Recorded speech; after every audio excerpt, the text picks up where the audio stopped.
Back on the Rob Dibble Show with Ben Darnell. This is honestly an honor for me. I grew up watching Dwight Evans, loved him as a kid. Played outfield when I was growing up, and this is one of the greatest outfielders to ever play in the major leagues. Dwight Evans joins us. And Dwight, such a pleasure to have you on the show. What got you to the point where you said, you know what, I got to put down some of my career things in a book? What's the book going to be about?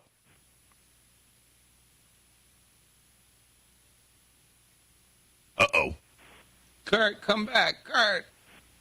Dwight, are you there? Kurt's on it. Hold on. Kurt's working the phones. He's working the set. Hold on. He's getting them back. He's losing them. I feel like he's Scotty in Star Trek. Yeah, I think we just lost him. Now we're getting him back. Okay, Kurt's on it. Let's see. Let's try it again. Dwight, can you hear me? I can hear you. Sorry, All right, Rob. That's okay. Sorry about that technical thing. Dude, I loved you growing up, so that's my point. Is what made you put this in a book? Well, I never really wanted to do it. And then I started talking to Eric Sherman years ago, and I heard people say, even my pastor in Florida goes, you should write a book. I'm going, he's written 21, so I go, no, I don't have the energy. I don't want to do it. I'm pretty private. But, losing two sons and my wife about 3 years ago came down with cancer, and I'm going, if I don't do it now, I'll never do it. To speed up where we're at right now, my wife's doing really well. We lost our two sons. It's actually a love letter to my sons. And it's dedicated to my wife, who was the backbone of the family, really. I mean, the baseball life, and when I came up in '72, it was even it was different then too. So she was the one that when my boys were sick, that I'd go on the road. She was here in Boston, and we didn't have family. All our family was on the West Coast. So I wanted to do it for her, and again, it's a love letter to my sons. So that's the reason. The book, Dewey, Behind the Glove, talking to Dwight Evans, and Rob's told us about playing when his son Ryan was having complications at birth. We know the story of Freddie Freeman here recently and what he's going through with his son. What was it like playing, or even just being in the spotlight, having a lot of this stuff go on behind the scenes and no one knowing about it? How were you able to handle all of that? Oh, I kept it quiet, and I never wanted to use that for an excuse. And if I had a bad game, it wasn't because of my situation and what have you. But I would come from the hospital after surgery, and both of them had many surgeries. I mean, 40 plus. And I'd come from the hospital, go to the ballpark. But when I came to the ballpark, it was really kind of a timeout. A place where I could, I played long enough, played 20 years to where I could really let it go and, get to the ballpark and just, that's all I could think about was baseball. And it was a kind of a free mental spot for me, where my wife really had nowhere to go. And she was 24/7, 365. And it was so much harder on her. And I was able to, for 7-8 hours out of the day, kind of drive to the ballpark. And as soon as I drove through those gates, I kind of was in another space of my mind and could free up, So it wasn't easy. It wasn't easy. And the front office knew what I was going through, but the players didn't know what I was going through. So I just never wanted to use it for an excuse. As far as them both passing so quickly within 10 months of each other, how did you and your wife deal with that? You still had another child. What was that like for the family? Well, we're Christians, and I'm not using that for it's just we're Christians, and our faith is in God, and we that's where our strength was. And I'm not saying that it doesn't hurt, and we still miss him. It's been 5 years plus right now. We miss them daily. And, my oldest son would call us 4 or 5 times a day. We miss those phone calls, and it's just the relationship that we had. We always talked. And my youngest son he's the one that passed first. He was quieter, but just a really special individual. Very, he's the kind of kid that if he'd be at the hospital and if he saw somebody hurt, he'd go up and give them something, find a flower or something, give it to a woman or whatever. He was just that way as a young child, and very special. So, as you know, I'm sure you have kids, and I don't know your family situation, but each child is so different, and they're so different. So, and that was the case here. Carl Yastrzemski writes the foreword for this book. It is a beautiful piece of writing from him, sir. And just for your other teammates, when did you let other teammates in on this situation that was going on behind the scenes?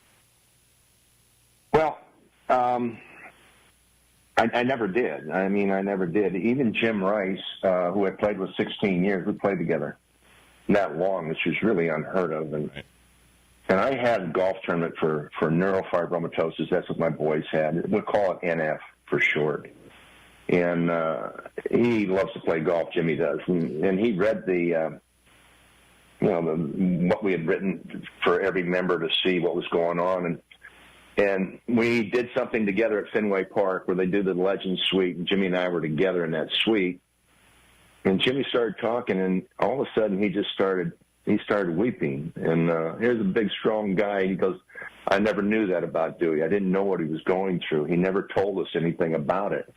And that's just the way I was. I don't know why. Maybe it wasn't healthy. We really didn't have, therapists or whatever to talk to. And they do now. When I went to Baltimore, my last year, my 20th year, one of the players, I won't mention his name, he goes, man, I was just with a therapist. I'm feeling so good. And I go, well, all you need is a little extra batting practice. We'll work on this or work on that. I'm 39 years old. But he went to a therapist, and it cleared his head up. And that's fine. That was great. But that's the first time I ever heard of having a therapist there. And when we played, it just was, you were in a slump, you went out and you worked on it, and you took extra batting practice, or you did what you had to do to make your game better. But, that's the first time I heard of it. We never had that when I was playing, a therapist to talk to. That even makes me love you and respect you even more, knowing what I know now about your sons and your situation. First of all, I've said this on the air many, many times. We've had Fred Litt on the show. I think Fred should be in the Hall of Fame. I think you should be in the Hall of Fame. You guys are the three guys in that outfield, for, like you said, 20 years. Three of the best outfielders in the major leagues. Statistically, your stuff's amazing and things like that. But you always had that air, and so did Jim. I always thought Freddie was the crazy one, but you guys didn't say a whole lot. My dad was a newsman here in Connecticut, in Hartford. His station carried the Red Sox and stuff, so I'd listen to every game. So you guys didn't do a lot of interviews, things like that. And I remember when they were trying to put Jim Rice in the Hall of Fame, they're like, oh, no, he's nasty. He doesn't talk to the media. And once I started playing, I'm like, there's a lot of guys that don't want to talk to the media. In your situation, though, dude, the way you played the outfield, when you weren't getting hits, you were taking away runs. They keep track of that stuff. I just think if they went back and did assists and runs that you kept off from scoring and things like that, that alone would probably get you into the Hall of Fame. But what's it like? I want to get in your head. What's it like playing at Fenway? Anybody I've ever talked to, it's like 81 playoff games a year because it's sold out. People are crazy. But the dimensions of Fenway is so ridiculous. The short right field and the giant right center, and then you got this giant wall. What were you three outfielders like talking to each other about how to play the outfield there? Well, we communicated all the time, and that's so important. And when I'm still working for the Red Sox, I go to spring training with the big club, and And we talk about communication because it's so important. And, Freddie said something to me, Rob, about 15 years ago. He looked at me and he says, Dewey, you know that you check out our outfield. That was, you think about it, all the great outfielders, 3 of us. That's the greatest outfield that ever played baseball. I said, Freddie, come on. What about Mays and Bonds? And what about Mantle and Maris? Well, I can go on and on. He goes, you're right. There was 2 of them, Yep. but there was 3 of us. Try to find 3. And I've said this, and I kind of took off of it because I wanted somebody to prove me wrong because Freddie said it to me. I'm not so sure if that's accurate or not. But if you go through and look at 3 really, really, some of the best outfielders ever to play the game, and I'm fairly humble. I guess I'm boasting right now because Freddie said it to me, but I tried to find who were 3 outfielders that were better than us, and I truly, and I gave that to some historians and whatever, and they went, oh no, you can't be right. That's not right. And they come back like a week or 2 later, and they go, you know what? I can't find 3 that did what you guys did. So that came from Freddie. Didn't come from Dwight. No. Listen, I'll second that because honestly, I played with Eric Davis and Paul O'Neill, right? But there was never like a guy anywhere close to them that was in left field. You had. My God, just that. Then you throw in Carl Yastrzemski and some of the other guys in the lineup was just stupid good. I'm from the Reds organization. I was with the Reds for 11 years, minors in the big leagues, and they talk about the big red machine. The Red Sox, you guys should have at least won a couple of championships with the people that you had. It's just, dumb luck in the 70s with the Yankees and the Reds and the A's. Growing up, that was my favorite team. The A's, because I used to see every afternoon game on the weekends when they just had weekend Saturday games and stuff like that. But you guys are unbelievable, dude. You're 3 monsters. Rob, we really did. We had some exceptional players from 75, actually 74 on to 1980. Yep. And when we lost to the Reds in 75, it was a bloop single in the eighth inning of the 7th game. And it was Joe Morgan hit a bloop single that beat us 4-3. And it was back and forth. The games were tied. It was just a great World Series. And it's a 6-game, they say, it was the greatest game ever. But after that World Series, there's no fun being the bridesmaid. And no one ever remembers the bridesmaid. But we felt that we could win 2 or 3 world championships within the next 5 years with the pitching staff and the players we had. And it still baffles me to this day that we could never put it together. And I didn't play in another World Series till 1986. That's 11 years. And we had some great teams. Well, the thing about that outfield that puts another notch in this whole argument is that it's Fenway Park, man. It's totally different than any other place. And I know other ballparks are different, but nothing's like Fenway. Left field, you're dealing with the monster. Center's got all those corners. And where you're at in right, I feel like you played there so long because nobody else wanted the job. Not only are you awesome, don't get me wrong, but that area, like the pesky pole's so stupid. I'm a Cubs fan, so I should say that. But it's ridiculous the way that right field is built. What are some of the nooks and crannies and the secrets from Dwight Evans about playing right field in Boston? Well, the stadium was lower, meaning that the stands were lower when I was out there, and I got to play to where they rebuilt everything and higher. But the sun would set. You get a line drive, hits you in right field, and it's right in the sun. And I don't know why I don't have cataracts or things wrong with my eyes now, but it's like 301 down the right field line, but then it jets straight out to 380. Yeah.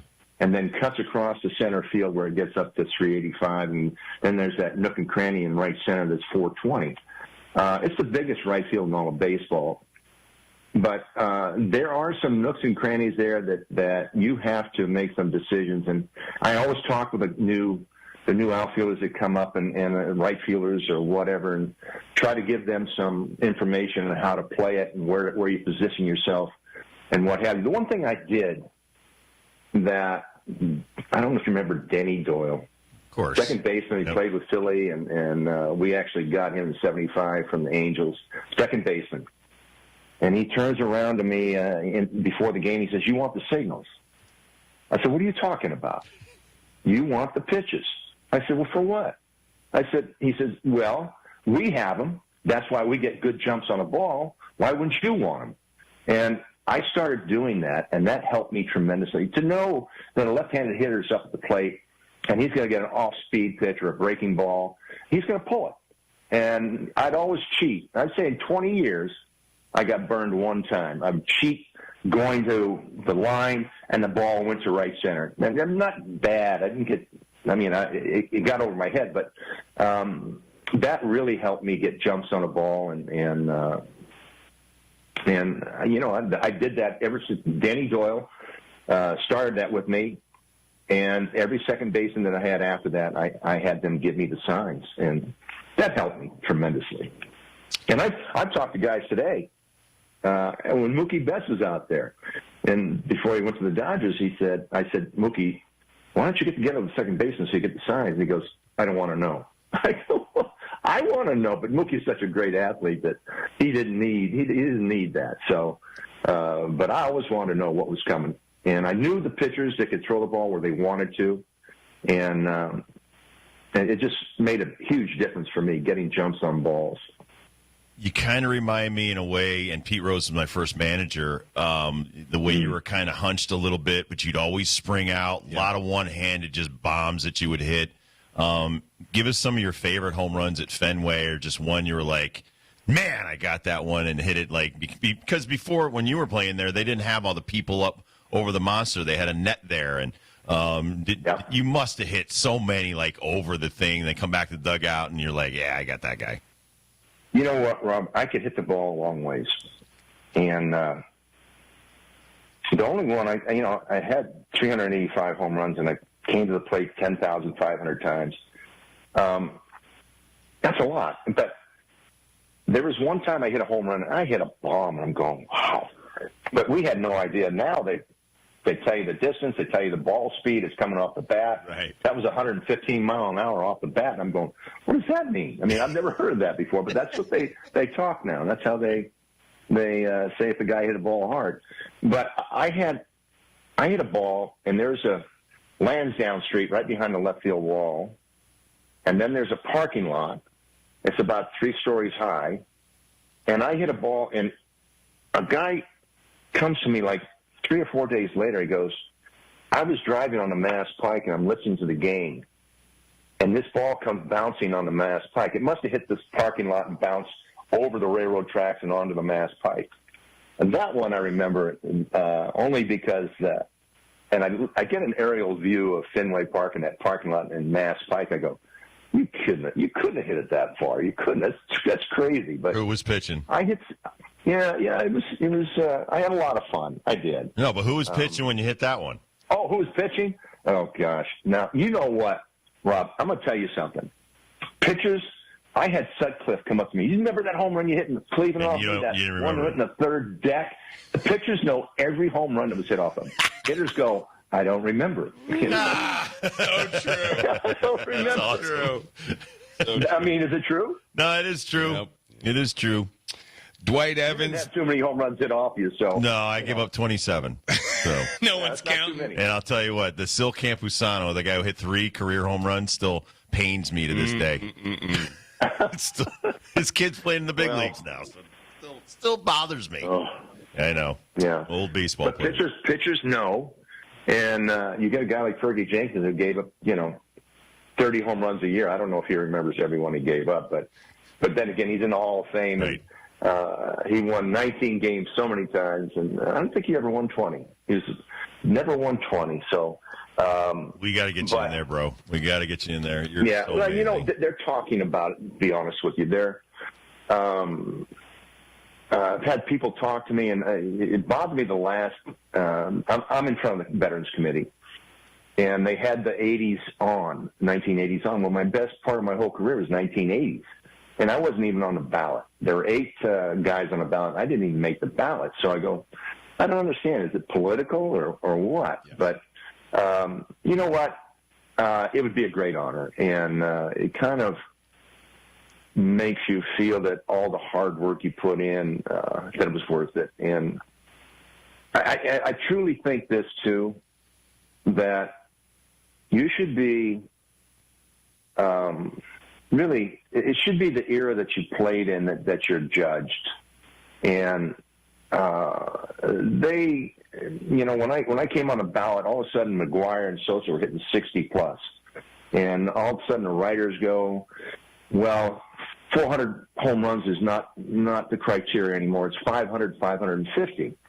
So I didn't last long on that ballot, but then we really didn't talk about steroids and whatever. And I could talk about that, and people go, well, it doesn't make you hit the ball further. Yes, it does. I mean, I saw guys that, or throw harder. We had one guy, and I won't mention his name, very slim, and we're in Texas, and first, he's normally 93, 94. And first pitch is 97. Second pitch is 98. Third pitch is 99. And guess what the fourth pitch was? 100. And I went right over the pitching coach. What'd you do with him? That's great. And he made a gesture like he had a syringe in his hand and pounded it into his thigh. And I went, oh. So you don't have to be big and strong, but it does give you some juice. And to me, I don't know how they can. There are guys in the Hall of Fame that did it. So I don't know how they're going to grade that as far as Hall of Famers. But I heard that the Veterans Committee put these guys on the ballot, the ballot that I didn't make, and I heard that none of them got a vote. Guys like Bonds and Paul Merrow and Sosa, and I think there was a few more in there, and they didn't get a vote. And I think they're sending a message, that they're not going to vote anybody in. But there's already guys in the Hall of Fame that were on the juice. So I think. But I agree with you on the eras, though, Dwight. I really do. And we're talking to Dwight Evans, by the way. His new book is Dewey Behind the Glove. Look at your era. And look at the guys you played against. Right. Look at the pitchers you played against. Who's in the Hall of Fame? Who isn't in the Hall of Fame? That kind of stuff. Because there's some guys that, Bob Feller was always the funniest when I would interview him up at Cooperstown. He's like, there's some guys that are in the Hall of Fame that are amazing. There's some guys that are okay. And then there's some guys that are GD lucky that they're in the Hall of Fame, But, dude, your career, the Gold Gloves, it's like Omar Vizquel. It's like, how the hell do you, a guy with like 12, 14 Gold Gloves, or Keith Hernandez or Steve Garvey? I remember Garvey, I coached this kid out in L.A., and he was kind of heartbroken when he didn't get in. And he's like, if I knew I needed to hit more home runs, or if I knew I needed a better on-base percentage, I would have thought about that. Even Jack Morris for years, when he wasn't getting in, he's like, listen, it was a 5-4 game. I kept our team in it. We won the game. The way they judged you guys truly was unfair. Like you said, when guys started hitting bombs all over the place. Oh, I agree. I truly agree. And Jack Morris, 1986, the first pitch I hit out of the ballpark, we hit 4 home runs that day, and we lost like 5-4. Morris went the distance and beat us. That one. 4 solos, and he beat us. Yep. And that's baseball. He was a great pitcher. Hey, I don't understand why. I truly don't understand why he didn't. And Trammell as well didn't get voted in. Yeah. And back then it was 15 years on the ballot. Now it's 10 and in front of the writers. So what does it mean? And then they put him on. They put him Trammell and Morris on the Veterans Committee, and they go in the first year. Yeah. I like that they should have been voted in anyway. I just don't understand how the writers vote. Well, we have to end on that, but we'd love to get you back on, Dwight. It's like when we talk to Freddie or you, these stories, it's just amazing. So good luck with the book, and we'll try to revisit with you shortly so we can talk some more about your career. Well, I love talking baseball, Robin. It was great talking with you, and I appreciate it. All right, much love and respect. And by the way, I'm a believer as well, so great to have you on the program, Dwight. Love it. All right. Great to be with you. Dwight Evans, everybody. We'll take a quick break. We'll be right back.